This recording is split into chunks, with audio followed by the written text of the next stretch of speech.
ṣẹ́rí ẹ̀yin èèyàn bọ́tẹ́mi kọ́ fẹ́ ká sọ̀rọ̀ akànfẹ́ ká sọ̀rọ̀ ká ṣẹ́rí no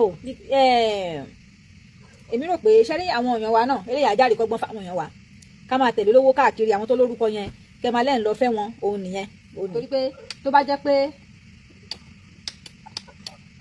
jẹ́ pé oníkálukú náà ó dúró lẹ́gbẹ̀ẹ́ jẹ́gẹ́dẹ́ títí ẹ̀ tó wò pé bó bá lówó lọ́wọ́ tó ní àlàáfíà ṣùgbọ́n lómi owó yẹn ó fẹ́ fólówó òun tàn bá kà sí tó ṣẹlẹ̀ pẹ̀lú ọ̀rọ̀ ọmọbìnrin yìí nsìn tó bá jẹ́ pé òun náà lọ fẹ́ ẹgbẹ́ ẹ̀ wọ́n jọ máa gbé gbèsè ayé wọn mi rò kó máa rí báyìí torí pé tó bá yẹ pé ní yìí àti ìmọ̀ bí tẹ́ni yìí wà o tó bá yẹ pé ní tó fi ṣògùn owó náà ni wọ́n ṣe máa fún tọ̀ ṣògùn owó náà nìyẹn do àti ìmọ̀ bóògùn owó náà fi ṣe bóògùn ayé náà lè fi ṣe báyìí sìn kò tí ì sí kankan tá àti ìmọ̀ ń bẹ̀ àti ìmọ̀. ó wá ṣe ní láàánú pé àwọn tó bá jẹ́ CAC member láwọn tó jẹ́ fashion ti bàbá lọ wọ́n ṣàǹtà láti bọ́ta láti defend bóun ni ìyá mi àwọn ọmọ mi ń kọ́ dáàdì yín kọ́ àdúrà wá gbà láti defend Pastor Olu Alo tí ò dẹ̀ lè work alẹ́kọ̀ọ́rọ̀ ti wá dá controversial ó ti dóríṣiríṣi kò sínú ó ti dórí ẹlẹ́yàmẹ̀yà ó ti fẹ́ dá sílẹ̀ báyìí nínú CAC torí pé àwọn kan ń ṣe ti Pastor Alo àwọn kan ní kó bọ́ta kó wá sọ̀rọ̀ àwọn kan ní kó dáhùn torí pé gbogbo ọmọ Nàìjíríà ló ń béèrè lọ́wọ́ wọn pé bo ni ìyàwó wọn wà ó dá mi ò fẹ́ mọ́ ni o mo ti kọ̀ọ́lẹ̀ o àbí mi ìfẹ́ tẹ́lẹ̀ ibì kan ló wà ó yẹ kán lè bọ́ta kán lè sọ fún wa kó tí ì sí nǹkan tó jẹ́ big deal nínú question kan béèrè lọ́wọ́ wọn tó ṣe wá dológun pé àwọn ò ní dáhùn. Princess erama ìyá ẹ̀ka lẹ́mà fẹ́ wà dáadáa báwo ni dé yín kò tí ì sí nǹkan tó burúkú jù tí Pastor Alo bá lè jáde brother mi ṣe wà ẹ̀ka lẹ́ o thanks for joining us ẹ jẹ́ ká tap ẹ jẹ́ ká power tap ẹ jẹ́ ká tap ẹ jẹ́ ká tap thank you ẹ má bínú kó ṣọwọ́ olóòrùn à ní pẹ́ akọ̀fẹ́ sáré dá sáwọn ọ̀rọ̀ yẹn sharp ní kádẹ̀ lọ́wọ́ àbí sùn sí tó ti yẹ yín ẹ jẹ́ ń gbá wọn kọ̀ọ̀kan wọlé so mi ò rò pé ó tí ì jẹ́ nǹkan kan tó burúkú jù tí wọ́n bá tètè ṣe ohun tó yẹ kán ṣe lójú ọjọ́ kó tó dológun kínní ṣùgbọ́n ó ti wá dológun fàkínfà báyìí ẹ̀yin tẹ́ bá jọmọ CAC ẹ̀yin lè máa mọ story yẹn lẹ́yìn pé èèyàn yín ni bàbá Olu Alo. yẹ kalẹ́ sàṣẹ wà adúgbò sàyẹ̀rà sàyẹ̀ kalẹ́ mo ní ẹ̀sà mo ní ẹ̀sà gbogbo ilé nǹkan sà mo ní ṣéèyàn yín ni Pastor Olu Alo.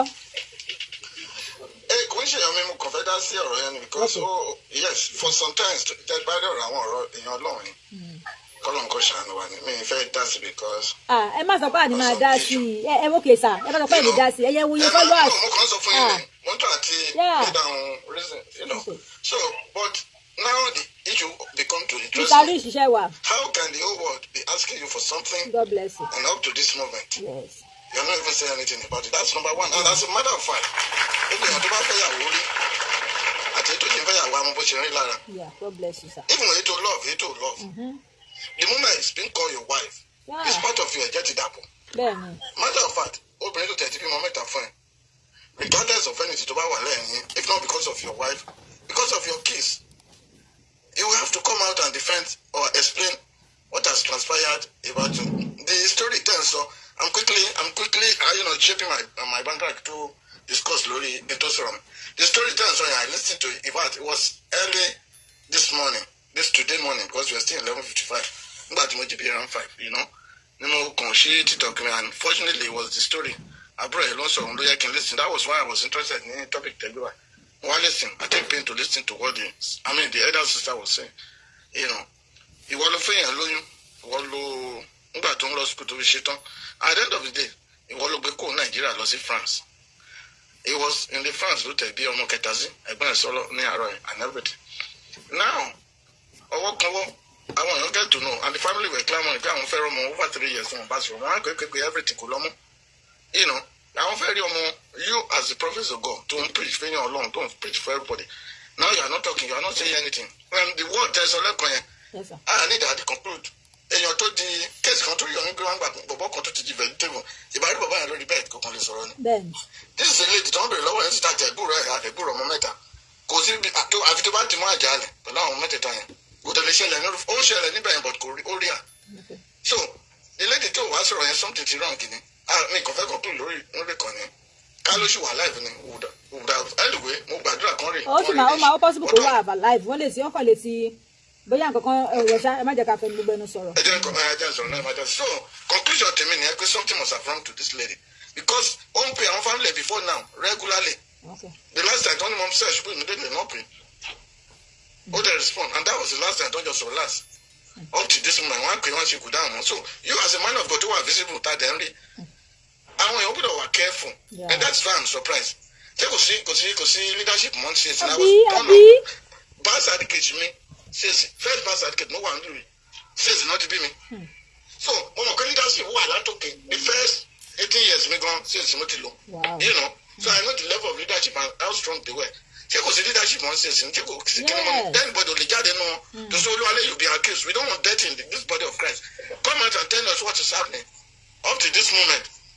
It's not talking, it's still part of you. Undead the body of Christ, undead Christ apostate and it's dirty his people. And as a matter of fact, the authority was that much to us of our church, you know, you know. So this topic is interesting. I think I want about that. Yes, sir. It's not possible.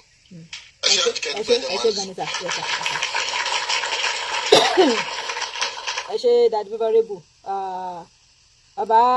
bàbá gúnwà ẹ káàbọ̀ princess you are welcome àti ọpẹ́ ṣe wà ń bẹ̀. bẹ́ẹ̀ ni mo alẹ́ mọ̀ ẹ́ pé tó ma. ọjà àdébò ni ẹ̀kọ́ àtàárọ̀. àlàáfíà ni mà. so wọ́n ní wọ̀lùmọ̀bí tí ìyàwó pásọ alọ́wọ́ àwọn ní ìwà tí wọ́n lẹ́yìn. mà sí rírí tí mo máa rí kọ́lọ́ máa ṣàánú wa mà ní ọlọ́run ló máa mẹ́ni tó ń sìn kọ́lọ́ ń ṣàánú wa mà ní. wọ́n lẹ́yìn lẹ́jọ́ gbé pamọ́. ìgbà tí mo gbọ́ sítórì yẹn torí mo láwọn tó jẹ́ wípé godfather wọn ni máa yẹn mo wá pè wọ́n pẹ́ jọ gbọ́ nǹkan tó ń ṣẹlẹ̀ wọn láwọn látijọ́ ni. lè gbọ́ mo ní ibo lobìnrin yẹn gangan ibo ló wà tí nǹkan ti ṣe ni. àbí àtàwọn ọmọ mẹ́ta. tí nǹkan ti ṣe ni tí nǹkan bá ṣe kán sọ̀rọ̀ kò sẹ́ni tó kọjá àdánwò. bọ̀ wọ́n kàn keep mute àṣàrí kan tún gbé trophy tán bẹ̀rẹ̀ sí ní ya fọ́tò mi níwọ̀ ọlọ́run. ẹ̀yàn ní bàbá tó bẹ̀rẹ̀ ṣe bẹ́ẹ̀ di àbí nǹkan mo ní àwọn ayé iṣẹ́ pé ayé ẹnìkan ẹ wá ń fa ayé ọmọ odidi ọmọ mẹ́ta àtobìnrin kan ayé wọn ẹ wá fi ń gbẹ̀fẹ̀ lórí social media. ọlọ́run kò sùúrù o because mi tẹ mo rò lọ́jọ́ tí màmá arúgbó yẹn ń sọ̀rọ̀ mo rò báyìí. àwọn ará anybody tó lè bá bí ọ̀rọ̀ tí dadi favourable sọ tó tẹ̀lé bá wọn sọ̀rọ̀. ẹnu òòkà wọn ní ẹ̀kọ́ náà wà in control ó ti lówó ń sìn náà ó ti wà on top nínú CAC wọn lè sọ̀rọ̀ mọ́. tó lágbára ṣeré mi náà ṣì máa mú sórí kan náà wà lára àwọn pásítọ̀ wọn tó wà níbàdàn yẹn náà ni mo máa sọ sórí yẹn ìyẹn mo mọ̀ yẹn dáadáa bó wọ́n ṣe máa ń ṣe pẹ̀lú àwọn ìyàwó wọn nìyẹn tó ṣe yín nísà àwọn obìnrin tó yẹ kí wọ́n fẹ́ yín nígbà tẹ́ ẹ̀ tí ì jẹ́ nǹkan kan tó bá ti wá lówó tó bá torí pé wọ́n fẹ́ wọn aráàlú òyìnbó yẹn wọ́n á dẹ̀ rọ́bìṣì àwọn ìyàwó tó ń fẹ́ yẹn wọ́n á dẹ̀ rọ́bìṣì wọn just anyhow ṣé àwọn tó lè bá tẹ̀ wá sọ́kọ́ ó ti rọ́bìṣì obìnrin tẹ̀ wá dáa níbo lọmọbìnrin yìí wà ń sìn ó dà mí ò fẹ́ mọ́ o níbo ló wà àbí náà kó bá tẹ̀ fi ọ̀rẹ́ mi ò fẹ́ mọ́ ni o yes God bless you dápọ̀lá fáwọn tó ní mi ò fẹ́ mọ́ o ẹ ti rọ́bìṣì ẹ̀ nìyẹn fine ìyẹn ò ní kó kúrò láyé náà. ló ti ṣẹlẹ̀ lápá kejì àbí náà lọ dìbò báwọn bí ò bá tiẹ̀ gbádùn mọ́ bẹ́ẹ̀ bá ti lọ ọpọlọ náà tí ò bá gbádùn mọ́ ẹ lọ yọ̀ǹde fáwọn tó ní wọ́n ṣàmọ̀ pé ó ṣàṣeyí àbí náà lọ já sílẹ̀ fáwọn tó bá ní náà wọ́n wá bí. wọ́n mọ̀ pé táwọn ò bá ṣàrí ní pípẹ́ àwọn rábọ̀ ara ẹ̀.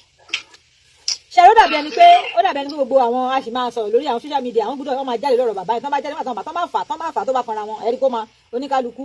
àdìgẹ́dùkẹ́ báyìí náà that's why that man sọ lọ́rọ̀ ló wà unfortunately àwọn èèyàn máa sọ pé because you are abroad it is not because we are all sensible. káàdì ló tó dání mà. wọ́n ti stop instantly wọ́n ti close church ẹ̀ pa. one of it is we are asking for something and you are still there and you are preparing for your birthday. ọ̀rọ̀ yẹn sì máa débẹ̀ ó sì máa dé level yẹn I'm telling you. àlejò tèmi náà ń gbọ́ bá ń yẹn ló lọ pé kíní kan ló wọlé nìkan ló máa kọrin fún bẹ́ẹ̀ dé àwọn oníṣẹ́ bẹ́ẹ̀ dé ló wá kàn nígbà tó ń wó didi ẹ̀mí àtọmọ mẹ́ta ó ní kó kàn mú ní kẹ́nìkan kan má dà wọn lóhùn kó bá wù wọn kó máa kán gbà kó bá oníkálukú máa dákẹ́ tó bá yá ẹ̀yìn máa jí òdìdí pásítọ̀ tó bá kúrò ọ̀rọ̀ yẹn wá sí chọ́ọ̀chì wọn jọ̀wọ́ ẹjọ́ wo ni pásítọ̀ yẹn fẹ́ dáná tó bá kúrò ẹjọ́ yẹn wá sí chọ́ọ̀chì wọn then I don't blame them because olórí ìjọ tó bẹ́ẹ̀ yẹn tó wà tí ò níyàwó ṣé èèyàn ní máa bá gbọ́mọ ìjọ sùn ni nígbà tí ò bá lómi tára ẹ̀ bá kún ṣé wọ́n sọ fún wa pé òun òbóbìnrin yẹn kan sùn ni ṣé àbá àwọn èèyàn tí wọ́n ti useless man nìyẹn wọ́n ti useless wọn ni. stage by stage ni. ó ń bọ̀ díẹ̀. in fact nǹkan tó ti ṣẹlẹ̀ lọ́dọ̀ àná sí máa yẹn ibi tẹ́ tún lọ yẹn another chapter lẹ́tún fẹ́ sí yẹn ìyẹn á ti worse. àwọn máa bá wọn ṣí náà kọ́sọ̀ fún wa pé àwọn òbóbìnrin sùn láti yẹ joy yes now wọ́n sọ fún wa pé yes. I listen to Mrs. Alo elder sister on TikTok. I have come to the conclusion that the woman and her children are in France. Only France ni ẹnìkan wà lórí Facebook ń sìn wọ́n bá wa kọ reply wọ́n kọ comment síbí. Wọ́n ní pẹ̀lú wọ́n lẹ́gbọ̀n alọ́pọ̀ jáde wọ́n ní pẹ̀lú nǹkan táwọn gbọ́n ń bẹ̀. Ó fún wọn ní conclusion pé dáhùn pé France ni woman yẹn wà. The couple are falling affording out. Very soon news will filter from diaspora. There's soon of whereabout. Okay. Wọ́n la máa tó gbọ́ nípa woman yẹn. Ṣé rí ó dàbí ẹni pé bí à ń torí pé ó silent woman yẹn ni bóyá ó wò pé kó lè lọ pẹ̀lú gbogbo stuff tó bá wù ṣáṣá bí òun náà ṣe gbé woman yẹn lọ síbi ibẹ̀ yẹn níbi tó wà yẹn àtọmọ. But àdúrà mi kọ́ lọ́n jẹ́ kí woman yẹn ṣì wà okay. Kọ́ lọ́n sì jẹ́ kó wà okay. Láti jẹ́ lẹ́kọ̀ọ́. Àyíká ló pẹ́ ìsìlá kí woman yẹn mọ secret kan. Ó ní agbára. God bless you. God bless you. Because kò ń ṣe Olú Alo tán ló jẹ́ pé orí òkè ló ń sùn. Wọ́n mọ̀ sábẹ́ wọn lórí òkè ló ń gbé wọn níbẹ̀ ló ń gbé. Yes, early morning. Because okay, let's go to the pastor from this. Yesterday morning, mo ṣe ń jí lórí bẹ́ẹ̀. Mo kàn ní kí n wo nǹkan tó ń ṣẹlẹ̀ ní mo kàn já síbi tí wọ́n ti interview sí nurse sister. Ó sọ pé ọjọ́ ẹni lẹ́yìn yẹn gbégbà tó wà ní Wòròkó ní Adó Èkìtì. After that, God bless you. Èmi náà gbọ́. Èmi náà gbọ́. Èmi náà gbọ́, yes. Now, ìjọba fẹ́ lọ France ẹ̀gbọ́n ẹ̀ ló pè pé àǹtí mi ọkọ mi máa lóun fẹ́ gbé mi lọ France ó dẹ̀ lóyún kẹta ẹ̀gbọ́n ẹ̀ ló ń bèrè pé pẹ̀lú condition yìí ẹ̀rọ ló lóun máa tẹ̀kẹ́ àwọn ìgbà tó ń dé France ó pé ìgbà tó fọ́tò tó ń lò alonso yẹn ẹ̀gbọ́n ẹ̀ ní 10 years photo nìyẹn ó ní kọ́ ní kọ́ wọ́wọ́ ní ọmọ kẹta ìlú gbèsè wọn gbà tó lọ kí wọn náà ló ló ń kọ́ wọn kẹ̀kẹ́ that's a 10-year photo kò ń ṣe this year so now they're asking you now where's your wife and the kids you are moved about it you are instructing your father to move about it and you feel you can do whatever you like in that country. ẹjọ sá ṣé màá yẹn go ẹjọ má bínú sí mo gbọ́ mo ṣé màá yẹn ò ti fail church yẹn gan ni when a pastor cannot tell us where he has his family ẹjọ ẹ kò sọ fún mi náà ṣé family ẹ wà Naija ni kò sí ní Naija ṣé responsible pastor kan àbí èèyàn kan tó wà reliable kan sọ fún wa pé òun mọ̀ tí family òun wà either yes or no àwọn àbíbá yìí o ẹ̀yin tọ́rọ̀ òye o bíbá ilẹ̀ bí mi wà o ṣé nǹkan kí ni o kí ló ń rà yìí dín inú ẹ̀. lẹ́sà ẹ̀ka lẹ́sà. Ẹ̀kálẹ̀ gbogbo ẹ̀yà sà. Ọlọ́run ní dáwà láwọn. Àmì o. Sẹ́yìn aláwọlé o. Ilé ọ̀rọ̀ yìí ó pín sí méjì. Àkọ́kọ́ a máa sọ̀rọ̀ as èèyàn ẹlẹ́rọ ara. Ẹlẹ́kejì a máa sọ nípa àwọn tí wọ́n ń wá ìwàkuwà because àtikẹ́ pẹ́ sọ̀rọ̀ kan sí pé ṣé máa yẹn ṣé kò fi fẹ́ ìjọ jẹ. A máa ń pàdé àkọ́ pé kọ́lọ́njọ́ kọlọmọ ẹka tó domi lójú kú ẹni tó ń sùn tó kú òun kọ́ ló dojú omi lójú kú o ẹni tó ń sọ pé nǹkan báyìí ó wrong tó insist pé iná kìnnìkan ni ẹni ẹ lajú ẹni bọ̀dá káyé ti sùn inú mi dùn pé àwa tá a wà ní diaspora àwa lórí platform yìí àwọn west tí wọ́n mú Christianity wá bá wa àtàwọn Arab tí wọ́n mú Islam wá bá wa. Is it the way they practice it? Actually, practice it in Africa, especially in our own Nigeria. If you see the of that one of such a Bayi, they have American churches a couple of times, and I know what their condition, I mean, what their doctrine is like, and how long they spend in the church. They on the service. We service on 51 hours long. That 1 hour was care of, and I was still there. College of Sunday not there.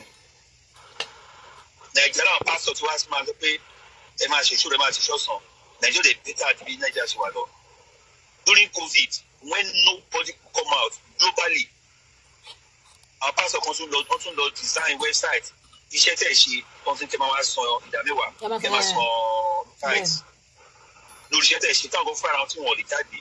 So ẹ má blame àwọn ẹni yẹn tí wọ́n ń wá agbára àwọn tí wọ́n tẹ̀lé wọn kiri àwọn ní kẹ́ blame. Tí ọkọ̀ bá ń tajà kan tó bá rí ìyànra lọ́wọ́ ẹ̀ ó máa stop láti máa. akọgbà wọlé bẹ́ẹ̀ ni. akọgbà wọlé. then ká padà sí àwọn tá a jẹ́ ẹlẹ́ran ara gbogbo ala mọ̀ wípé èmi I don't talk like a Muslim ṣẹ́rí lẹ́yìn àwọn churches tó jẹ́ ẹ̀yìn kílódé tá a máa ń pè wọ́n àwọn HN churches like Africa Baptist Catholic ọkàn yẹn any other church after gèjè Orthodox churches ẹ ṣe ìyá mi every churches tó kù na gèjè owó tó bá lọ síbẹ̀ wọn tó jẹ́ bá wá èmi ò tẹ̀lé pé kárí ọ̀pọ̀ máa lọ sí church mọ̀ pẹ̀lú gbogbo revelation àtòrí burúkú tí wọ́n ṣe ní Nàìjíríà wa lẹ́yìn yìí láàrin oṣù kan ó ní iye pásítọ̀ tó máa ní pé wọ́n borí àwọn borí kò bàbá ṣáàṣì wọn bá nínú church wọn as some people see go. tí àwọn àtà jẹ́ èèyàn tá a bá ṣe àká ìwà sílẹ̀ èmi I refuse to go to hajj let anybody listen to me ṣé mi ò lè tó lè sọ sí hajj ni I refuse to go. But the person said, "Can't do that." Ìgbàgbọ́ ẹ ló máa mú ẹ lára yá. Tó bá ń kó tó bá jọ lọ nínú ìkọ̀rọ̀ yàrá ẹ̀ kó máa gbọ́. Ọlọ́run á jẹ lóhùn. Torí kí wọ́n bí wa sí lẹ́sìn kan táà dẹ̀ ń tọ́lọ́ lẹ́sìn nínú ẹ̀sìn yẹn tó dá lóhùn láti ṣe é dìfẹ́ǹdì ẹ̀. Ẹni tó bí sí ìdí ògùn tó dẹ̀ ń tọ́lọ́ níbi ògùn yẹn tó dẹ̀ dá lóhùn ògùn yẹn ló máa sì dá máa fi parẹ́ kò sí ọ̀tẹ̀ lè sọ fún mi. Ìṣètì ẹ̀kọ́ bísí star tó dẹ̀ pọ̀ lọ́yìn sábìpẹ̀ yẹn tó ń gbọ́ kò lé ẹ̀rọ bọ́tẹ̀ fẹ́ dá sí i. Ìṣètì Christianity bọ̀ọ̀ká ọkọ̀ wa sọ àwọn ẹlẹ́ran ara wọ́n á sọ ọ́ lọ́wọ́ my daddy said and this is very common among the women. Ti lọ́pọ̀lọpọ̀ gbà. Gbogbo náà gbé wọn l'Ábùjá. Ìyàwó pásọ ṣọ́ọ̀ṣì yẹn because ọ̀pọ̀pọ̀ ṣọ́ọ̀ṣì máa ń rí yìí àwọn ìyá wọn ló máa ń lọ gbàgbára yẹn tó yẹ pé ibi tẹ́ bá ti rí pásọ ẹ gbọ́dọ̀ rí pásọ mrs. Àwọn ìyàwó yẹn wọ́n máa ń rìn ọmọ ìlú gbàgbára fáwọn ọkọ yẹn tó tí ọkùnrin tó ní pé ó yẹ báyìí ní access information kan sí secret kan ni mi ò dispute wọn. Èmi tí a pásọ tó approach mi nígbà tí wọ́n bá fà ní kí ẹ̀ lè bá ṣe tí ọjà àwọn tó kéde àwọn fìlè fún mo fi Ọlọ́run tó lẹ̀ níbi ìṣẹ̀lẹ̀ rí. Inú kọ̀ọ̀yà àbáyọ̀ sì bẹ̀tẹ̀lẹ̀ tẹ́ bá náà l'Ábùjá sí wọ́n ti gbó global. Gbogbo wọn ni. Mọ́tò tí mo ló ń bá ẹ tọkọ ẹ̀ tí àwọn ẹ̀sọ́ gbà kọ́kọ́ tẹ̀ rí change kékeré kan náà tẹ̀ra mọ́tò kékeré dúdú tí nǹkan máa ti káàkiri nígbà tó máa rà báyìí mọ́tò tó ra fẹ́ tó 10 million tí mo lọ ra yẹ that was his first car nígbà tí yẹn tó dáhùn orí àkìtàn lọ́kọ́ tí wọ́n sí. Èyí kí ló ń fẹ́ ra lè tọ́ bá fẹ́ ta lè bẹ̀ lọ ra orí àkìtàn ẹ̀ mo ṣe tọ́ sí níbẹ̀. So kọ́lọ́njọ kọ́lọ́mà lè wá lè kúlì kákọ́ bẹ́ẹ̀ lọ kọ́lọ́mà lè wá lè kúlì because ẹni tọ́lọ́ ọ̀bà lè kúlì kò ní sàràkúsà. Ọ̀pọ̀ ọ̀gbọ́n náà tàbí máa ń ṣe kòkòrò tá a máa wá mérekù táwọn káàkiri káàánú ká pa ọ̀pọ̀jú àwa kò síbi tí èèyàn ti pé Ọlọ́run bá tọ́lọ́run gbà ó. Wọ́n bá sàwọn afáìná ọ̀nà ní pẹ́rẹ́ tó náà tá a máa sọ ọ́dọ̀ lọ́wọ́ àwọn ọmọ káàkiri. Tó bá fún jẹ dáadáa just like everybody sọ tó bá fún jẹ dáadáa tó kọ́ máa sí àjẹwò. Ẹ̀yìn ẹ̀yẹ ló sì bá a tọ́ ni ìpá social media tí gbogbo ẹ bá kéde bó sí wọn ò rí àwọn ọ̀rọ̀ mọ́ kó lè bí dáa òbí dáa bẹ́ẹ̀dì. Ó ga o I wish the whole world could come together ọ̀pọ̀ ẹ̀ lórí àfiṣe wọn jáde. Ókè ẹjọ ṣé nígbà tí ìyàwó pásítọ̀ bá míìsì bó lọmọ ìjọgùn ṣe ní míìsì. ẹmọ tó ṣẹlẹ̀ ní church ẹmọ tó ṣẹlẹ̀ ní church ẹni. àbí náà tàbá lè máa wáyàwó pásítọ̀ ìwé ọmọ ìjọ tó máa ti sọnù àbí bóyá torí pé wọn ò tí pè wọn lórúkọ tó ń jẹ bóyá wọn ṣe fi ń ṣòṣì tó ń ṣe yẹn tó lóṣì lè tó ń ṣe tí ọba rẹ ní sọ fún wọn ọba rẹ ní pè wọn lórúkọ tí wọn ń jẹ ń sí ẹrù kórìkò tí ò straight yẹn máa padà straight ni. tó bá ní pé àwọn kan tábàjọwọ́ àwọn ará wa ní east tó bá ní pé wọ́n gbé ọ̀kan ló fi ṣògo tí wàá jáfa jẹ pásítọ̀ ìdádẹ́mọ̀ sápòlítọ̀ pẹ̀lú ritual yẹn tí wàá jáfa jẹ pásítọ̀ kí ló dé. ẹ̀gbọ́n mi to corroborate nǹkan tẹ̀ ṣe sọ yìí mo gbọ́ nǹkan kan from Nigeria lánàá àìrò ọlọ́run dẹ̀ bá mi one of our churches be one of the top 2 churches ẹ jẹ́ ká máa fẹ̀mí darí tẹ̀lé mọ́ sí top 2 churches tó ní university tó ní everything àwọn ọmọ mẹ́ta lánàá àná ìtòjú ń rọ̀ wọ́n gbá bọ́ọ̀lù lórí field ìkẹrin wọn wà nínú hostel ó kàn wọ ṣòkòtò ó fẹ́ lọ bá wọn nínú orí field yẹn all of a sudden ara yẹn dẹ̀ strike lánàá òjò tó ń lọ́rọ̀ Nàìjíríà yìí nù àwọn mẹ́tẹ̀ẹ̀ta. ẹ̀yà kọ́kọ́ ló sọ pé tó ń bá fi ṣọ́ọ̀ṣì kọ́lé ẹ̀dẹ́bí lórí ṣọ́ọ̀ṣì yẹn àkọ́bí òun á kú. ẹ máa gbọ́ ara yẹn dẹ̀ strike àwọn ọmọ mẹ́rìnrin àti tó wà lẹ́nu ọ̀nà hostel wọ́n tẹ̀ lọ lẹ́bẹ̀.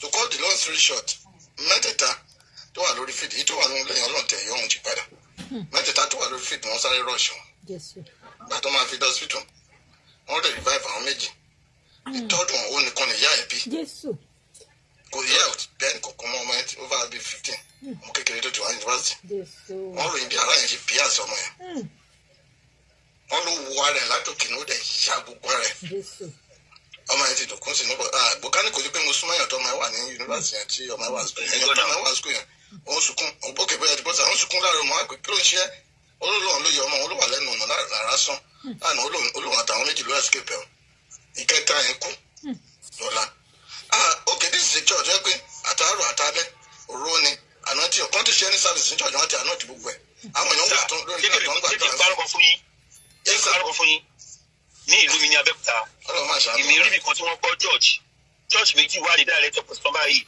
tí kò nínú àpáṣọ church ẹni pé òun pípa kó jẹ́ pé mọ́ṣáláṣí wọ́n kọ́ síwájú church òun ìjọ́jì lọ tọ́lẹ̀ sàṣẹ̀ra wọn. àwọn wèrè yára pé. ní ọmọdé kóun nìkan nìyá ẹbí wọ́n máa ń lò kó jẹ́ ẹbí mọ́.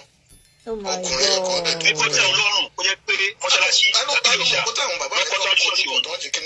lọ́kọ́ ríṣù àsáwọn pípẹ́ yìí ṣe Olú Alo tẹ̀ jíjọ́ lójúmọ́ ọlẹ́fù tó lọ Alo tẹ̀ gbọ́dọ̀ tẹ̀ lọ́wọ́ wọ̀s gbogbo ayé pariwo báyìí ó dé kó jọjọ ayọ̀ alátìkì ìkọ́ náà chọ́ọ̀chì tẹ̀ sọ yìí náà ṣe bí àwọn domestic worker èèyàn kan nínú náà ló jáde lẹ́jọ́ mẹ́ta yìí tí wọ́n sọ tí wọ́n ròyìn irú victimization irú brutality tí àwọn ẹ̀ǹkà àtà nínú ilé òjíṣẹ́ Ọlọ́run ọba wípé àti fún àwọn olójẹjẹ ó máa ní wọn lára ó tẹ̀ wọn lọ́rùn kan lọ wọ́n wá fi kámẹ́rà sẹ́ni sẹ́bíwẹ̀ oúnjẹ tó fẹ́ dà sínú nínú wíwí tó bá jẹ́ wàhálà ni. ẹlẹ́gbọ́n ló sọ ẹgbẹ́ mọ́síkà kì ẹni tó ní pé tó bá fi jọ lẹ̀ àkọ́bí wọn máa kú tí ó bá fi jọ ilẹ̀ tí ó bá padà sílẹ̀ kọ́. àbí. Mr. Tayo, we are just corroborating the effect of ignorance and the effect of overpower, effect of wetin concern me, effect of who go catch me. That's in the mind of the leaders in the church. Everybody talking about the business empire. So that's what I'm saying. That's the reason I bring about the examples. How can a lonely child or somebody disrupt to death an Ara or somebody on a spread of a church that you're pointing out to, and you pray every day? And that brings us to this Olu Alo of a thing. This is a man that everybody has been asking, where is your wife? Where is your wife? Thank you. I told Mr. Yeshe. Thank you, and you are instructing your congregation not to say anything. Yeah. And you have a God now. You've been posting around. You wanted to do your birthday and everything. At the expense of your wife and 2 and 3 kids. Ẹ jọ ṣó bímọ mi, ṣé máa yẹ bímọ mi ni? Wọ́n ló ti níyàwó kẹgbẹ́ ẹ̀ sọ nínú interview yẹn lẹ́nu later náà wọ́n ti sọ pé ó tẹ̀ ti níyàwó ti bímọ 5 kan sanwó. Jésù ọmọ 5. Ẹ lè imagine. Yeah. Kó tó wá fẹ́ àbúrò wọn. Àwọn èèyàn máa burú ṣá o. People are wicked. Àwọn èèyàn máa burú gan o. Àwọn èèyàn máa burú gan o. Ìwà lọ fẹ́ wúmà yẹn pamọ́. Ṣé ẹ mọ̀ pé nǹkan tó ṣẹlẹ̀ yìí ó ń ṣẹlẹ̀ torí pé kò ṣe marriage pẹ̀lú ọmọbìnrin yẹn ó fẹ́ wúmà yẹn pamọ́ òun ló fa tó ṣẹlẹ̀ yìí báyìí sìn. Bẹ́ẹ̀ni ìgbà tó rí pé president tó ti ń pọ̀. Ó ti rí báyìí sìn. Ṣé bí báyìí sọ wá ní kó máa lọ sí France kó lọ sí tí wọ́n ti ní gbóhùn ẹ̀ mọ́? Ẹ imagine. France ẹ̀rọ wájú ayé àbádàn náà. Ó ti yẹ ó dẹ̀ ti máa threaten ẹ̀ kó gbúdọ̀ gborí jáde kó gbúdọ̀ pé òun níyẹ kó gbúdọ̀ pé rẹ̀ níyàwó òun. That was the voice note tí sísà ẹ sọ lẹ́ni. Nígbà tó ń threaten wọn wọ́n ní mọ̀ sí ẹ̀ ó kò látàdó Èkìtì ó lọ sí Èkó Lẹ́bàá church wọ́n ló tún ìyá yẹn bí trash ni. Kí lè wá ṣe church mi. Ṣẹ̀gbẹ́ kálómi church. 2 days lọ́nà ìyá yẹn lò ní. Kálómi church wèrè. Wọ́n bèrè ibi tí ìyá yẹn sùn. Kálómi As church. a mother to this woman o. Kálómi church Nígbà wà. tó send voice note sí wọn pé òun ní bá sọ̀rọ̀ wọn ò ní tàṣí mọ́ òun ní ṣe mọ́ òun ní ṣe everything mọ́. Ìgbà yẹn ló bẹ̀rẹ̀ sí máa tẹ̀tì lédè. Ṣé a rí ẹ ṣe gbogbo ẹ̀yin dáàdì wa tẹ̀ ti bá wa dá sí ẹ ṣe. Princess ẹ̀yin náà ẹ dá sí ká tó di pé èmi náà tún máa sọ nǹkan kan sí ẹ bá wa dá sí yáyáyá. Wọ́n ní ikú tó ń pojú gbà ẹ ni ẹ má jẹ́ ká fọ̀rọ̀ sábẹ́ àwọn sọ this is a free word tó yẹ yín ẹ sọ̀rọ̀ bá ṣe yẹ kẹ́ ẹ sọ̀rọ̀ ẹ jọ̀ọ́ torí Ọlọ́run. Wọ́n ní àwọn òwe kan wà tó máa sọ pé àwọn ti gbàgbé mo lè fẹ́ pa òwe yẹn ìtumọ̀ ẹ̀ ni wípé ṣẹ́rímà yẹn ó ní nǹkan tó ń bò ìyàwó yẹn náà dẹ̀ ní nǹkan tó ń bò pẹ̀lú ẹ̀ tí ò bá tó bẹ́ẹ̀ ṣé máa ẹnìkan sọ̀rọ̀ níbẹ̀ yẹn ó ní most of all these pastors sí pé ìyàwó wọn ló máa lọ ń gba agbára kan wá tó jẹ́ pé tó bá ti gbà dé tán àwọn ọkọ wa wá gbà sórí that is why tó máa pe pastor and pastor mrs ṣẹ́rí mi o bíbélì yín wádìí ohun gbogbo kò di ètò ṣe òtítọ́ mú pastor lèmi náà and at the same time church èmi fi ọwọ́ gbá ọ̀yà wípé ṣọ́ọ̀ṣì mi o in as much as I'm concerned bàbá táwa ń tẹ̀lé kò ní méjì àwọn èèyàn lè máa sọ oríṣiríṣi yẹn the redeemed Christian Church of God àwọn èèyàn lè máa sọ oríṣiríṣi ṣe ti ń bẹ̀ yẹn tí èèyàn bá ń tẹ̀lé èèyàn tó bá mọ irú èèyàn tó ń tẹ̀lé ó bẹ́tà kó padà lẹ́yìn ẹ̀ kó tó di pé ó já ẹ sí kolobó. sọ́kọ̀ tó ṣẹlẹ̀ nínú ọ̀rọ̀ pásítọ̀ Alọ́ yẹn ó ní bá nínú ó ní àṣírí kan tí wọ́n jọ ń bò ìyàwó tó fìyà jẹ ó fara pamọ́ òun ló fara pamọ́ kì í ṣe pásítọ̀ Olú Alọ́ ló fara ẹ̀ ló fi pamọ́ ní ìmọ̀ Olú Alọ́ yẹn rí ní tiẹ̀ rí ní tiẹ̀ mọ́ mo kàn máa ń gbọ́ Olú Alọ́ ní ìgbà tí mo ti gbọ́ ní 20 years nígbà tí wọ́n máa ṣe kinní lórí rédíò tí wọ́n máa pariwo gbèè.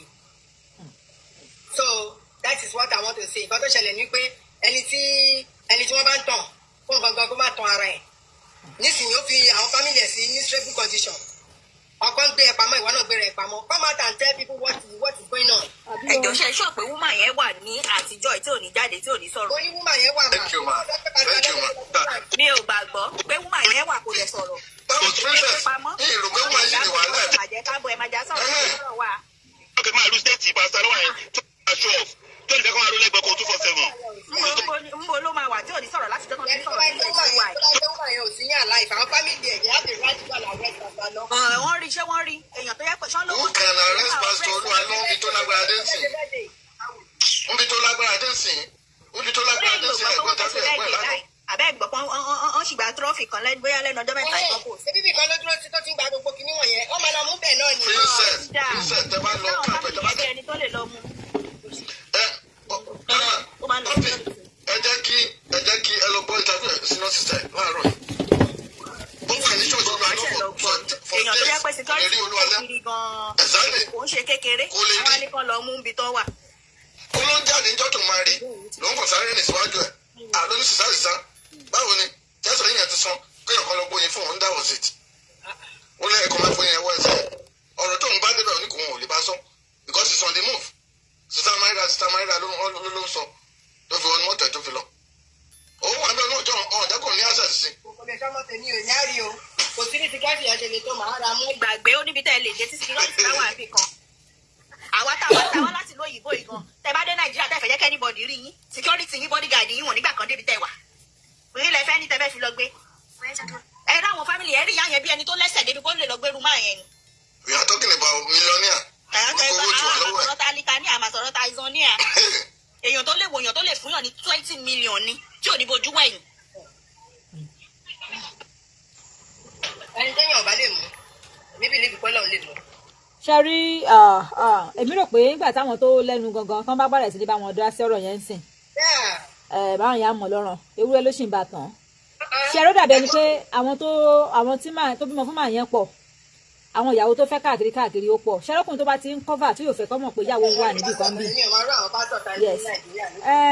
ẹjọ́ ò kì í ṣe bẹ́ẹ̀ ni ẹjọ́ ò kì í ṣẹjọ́ àwọn tá à ń sọ yìí àwa tá a pè wọ́n léyàn tẹ́ ẹ pè wọ́n léyàn tẹ́ sọ wọ́n ju kínní ni I'm telling you ìkòkò tí òmò pé òun lè jata òun ni gbogbo wọn tó wá dórí iná tó wá ń sọ òun nírú àwọn yẹn torí pé ìgbà tán bẹ̀rẹ̀ àwa iná ìṣọmọ kékeré náà lóye báyìí alice ọmọ ọlọ́mọ odidi ọmọ lẹ́ńtà ń sọ̀rọ̀ nípa èyí ẹjọ́ ṣé bàlẹ́ jọ máa fi láìfù èèyàn kan ta káìtì báyìí tá bá sọ láìfù èèyàn kan tá bá sọ di tọ́ì tá fi ń ṣeré téèyàn kan wá ń bọ́ ta tó sọ pé káwọn èèyàn má dáhùn káwọn èèyàn má sọ̀rọ̀. wọ́n sọ bẹ́ẹ̀ imagine.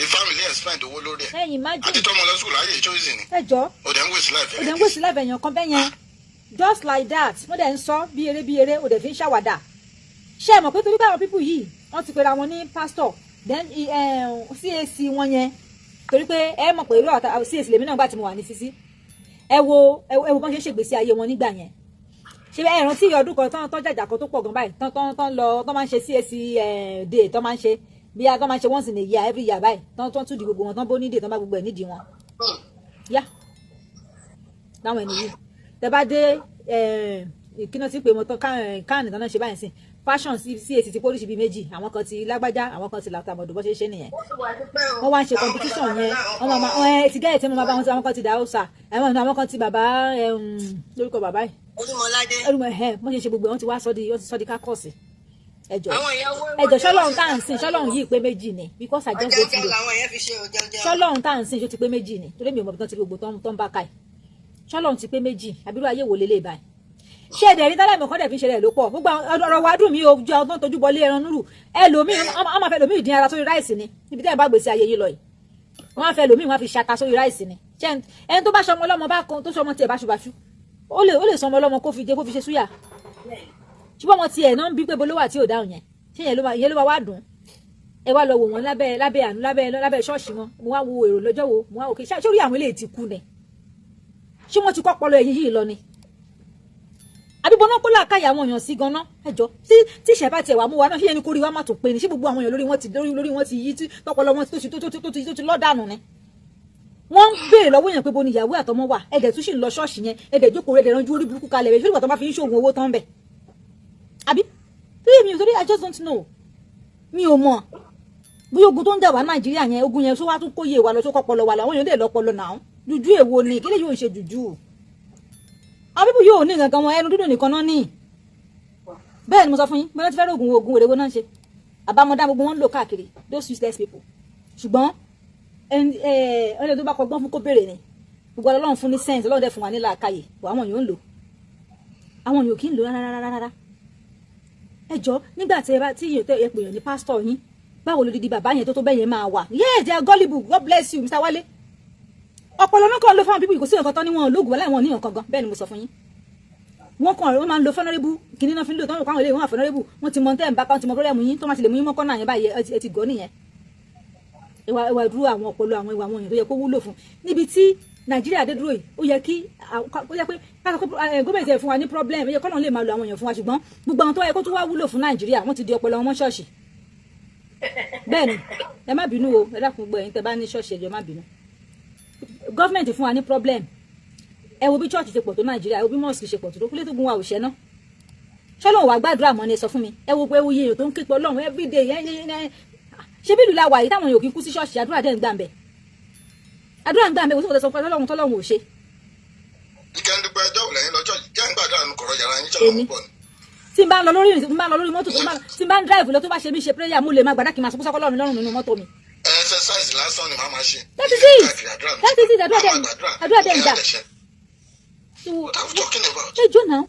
Very simple. That is it. Very gullible. That is it. Ẹ jọ̀ọ́, wọ́n dẹ̀ wá lo gbogbo kíní yẹn fún yín. Wọ́n dẹ̀ wá kó gbogbo yín, wọ́n kó yín sí bondage, kí ló dé? Ṣogun láyé ni. Wọ́n kóra wọn sí bondage mà. Ẹ jọ̀ọ́, láwọn tó yẹ kó ní ọpọlọ, wọ́n ní lọ síbi iṣẹ́. Ṣọ́ọ̀ṣì náà máa jókòó sí. Pàtẹ́ bá lọ ṣọ́ọ̀ṣì lẹ́ẹ̀mẹ́ta lọ́sẹ̀, lẹ́ẹ̀mẹ́rin lọ́sẹ̀. Ẹ̀jọ̀ kí lẹ sọnù tẹ́ ń wá káàkiri. When you supposed to face your business, face your job.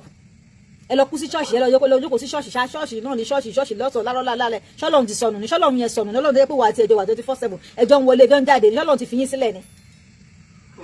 Yes, it's when you don't move closer to your goal lórí láti pẹ́ lọ́run wà nínú wà pẹ̀lú nínú àjọ ayé ẹ̀. Yes sir. Yes sir. One of the hello Ajadipe. À ń gbọ́ yín sir. One of the leading church in Nigeria. Yes sir.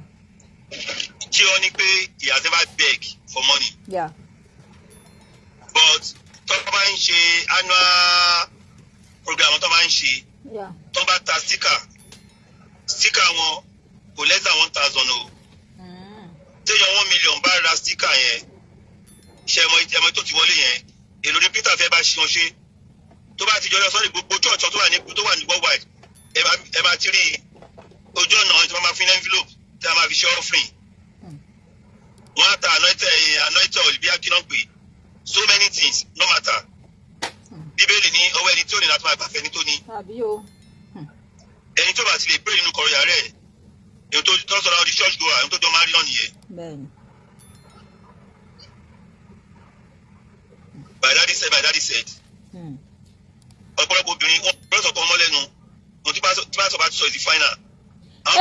Ṣé ẹ bá mọ iye ilé kan ti dàrú láwọn pípù yìí iye home kan ti break tán bá ti lè rí pé ọkọ ilé ìrìn òfin kó wá ṣọ́ọ̀ṣì lọ báyìí wọ́n máa padà sọ pé ọkọ ẹ̀ ló ń ṣe ni.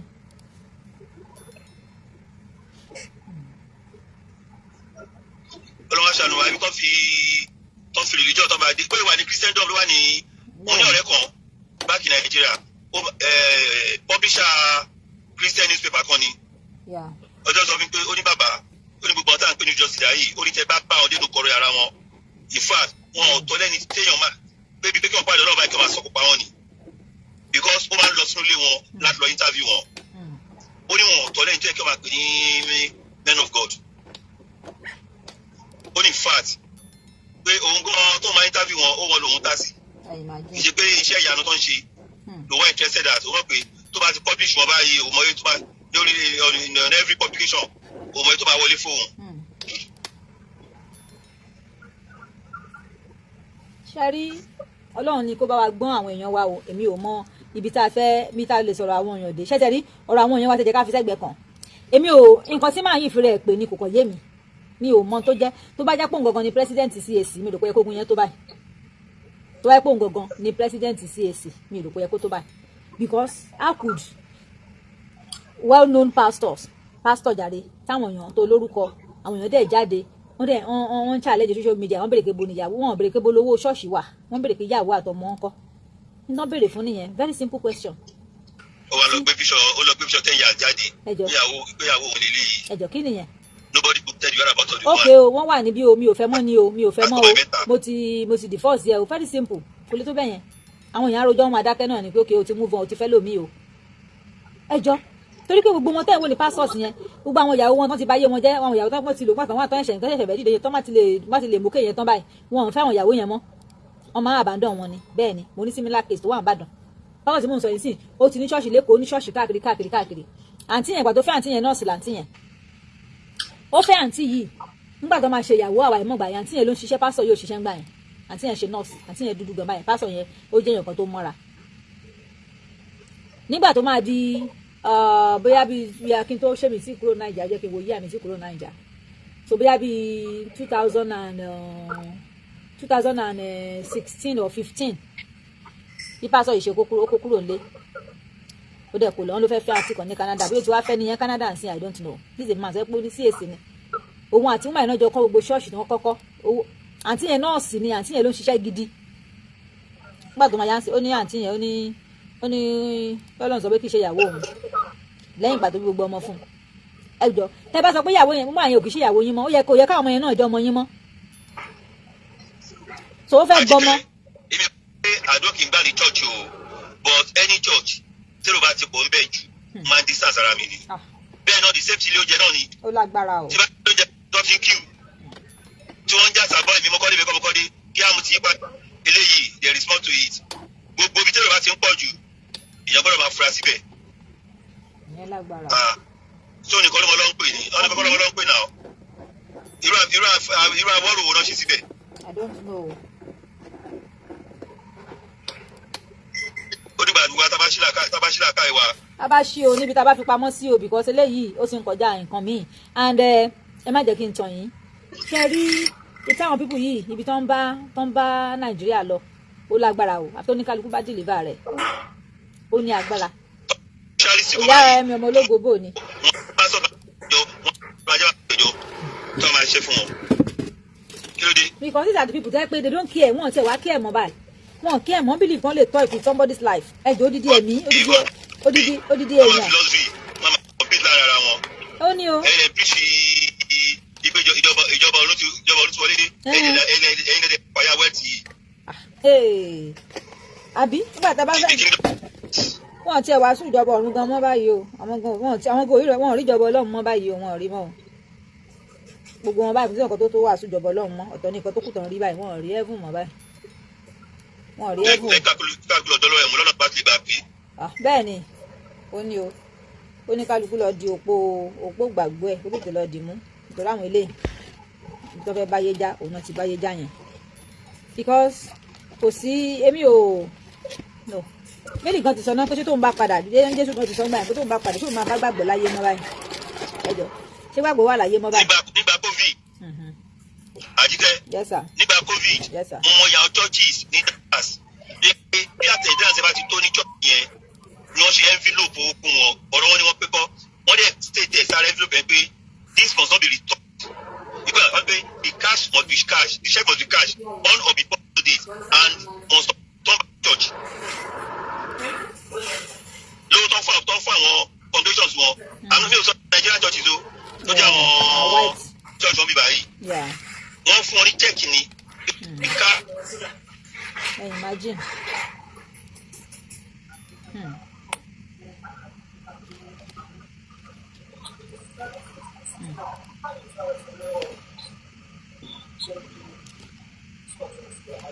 à ń gbọ́ yín sá o ó dà ní pé bọ́ba gún àwọn bóyá wọ́n wà lórí ikọ̀ so ṣe rí ẹ̀yin èèyàn bọ́tẹ́mi kọ́ fẹ́ ká sọ̀rọ̀ akànfẹ́ ká sọ̀rọ̀ ká ṣe rí no èmi rò pé ṣe rí àwọn èèyàn wa náà eléyà ajáde kọ́gbọ́n fáwọn èèyàn wa ká máa tẹ̀lé olówó káàkiri àwọn tó lórúkọ yẹn kẹ́ máa lẹ́yìn lọ fẹ́ wọn òun nìyẹn òun ní torí pé tó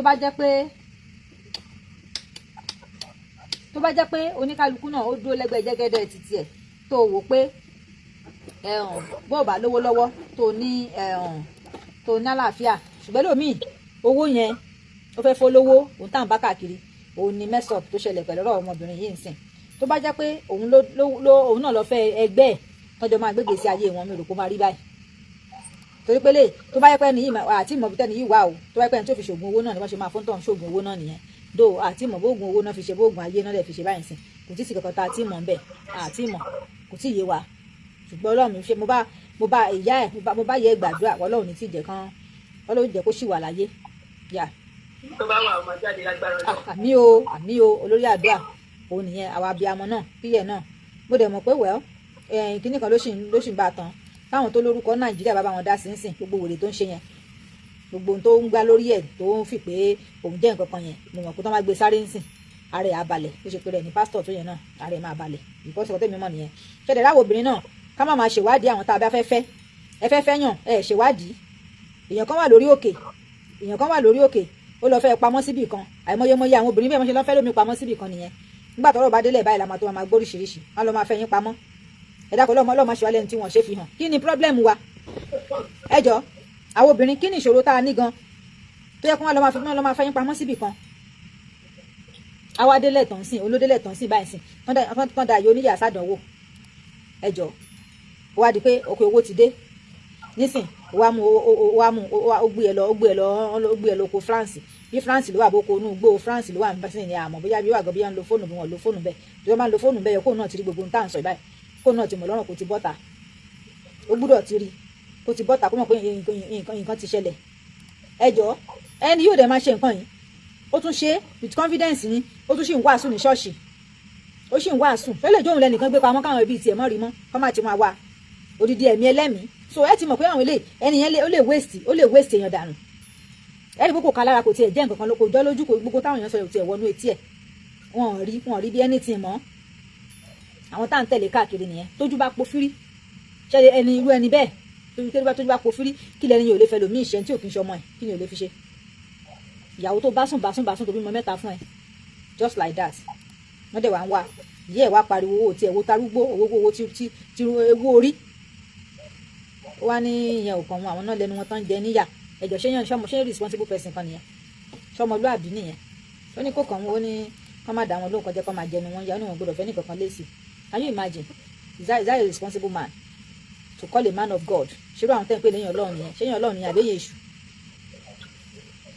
ṣẹ́yìn Ọlọ́run nìyẹn báwo èèyàn wá mi tán kó tọ́kọ́ pọlọ wá sí mi ò mọ̀ mi tọ́kọ́ pọlọ àwọn èèyàn wá sí èmi ò mọ̀ àwọn ẹlẹ́dẹ̀ ń tẹ̀lé wọn ẹlòmíà lọ sùn sí ṣọ́ọ̀ṣì yẹn ni bí ẹni kóun ló pa Jésù wọ́n lọ máa sùn síbẹ̀ ẹ máa lọ máa sùn ẹ máa tẹ̀lé wọn kiri I don't know so kọ́lọ́run lọ́jọ́ èní kó ṣàánú fún wa mi ò mọ̀ bí tán fi mi ò mọ̀ ṣùgbọ́n mi mọ̀ pé